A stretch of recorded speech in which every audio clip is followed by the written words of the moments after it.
যে বাড়িতে বাচ্চা কাচ্চাদের পড়াশোনায় মন বসে না বা পড়াশোনা করলেও কিন্তু তারা মনে রাখতে পারছে না, যার কারণে পরীক্ষার সময় গিয়ে কী হচ্ছে, পরীক্ষার খাতায় বিশেষ করে খালি খাতা জমা দিয়ে আসছে, অর্ধেকে লিখে আসতে পারছে না। তো সেই সমস্ত পরিবারের লোকেদের জন্য একটি বিশেষ তন্ত্র টোটকা।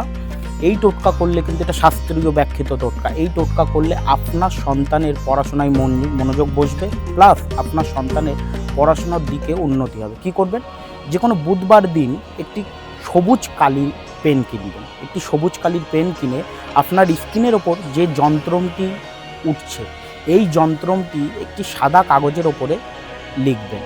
লিখে কিন্তু বুধবার দিন আপনার সন্তান যে বিছানায় ঘুমায় সেই বিছানার নিচে পারলে বা আপনার সন্তানের স্কুল ব্যাগের মধ্যে এটা লুকিয়ে দিয়ে দিন, এবং দেখবেন আপনার সন্তানের যে পড়াশোনার দিকে যে বাধাগুলো আসছিল সেই বাধা থেকে কিন্তু অবশ্যই সাফল্যের দিক অনেকটাই বেড়ে যাবে। ভিডিওটি ভালো লাগলে কমেন্টে লিখুন। জয় মাতা।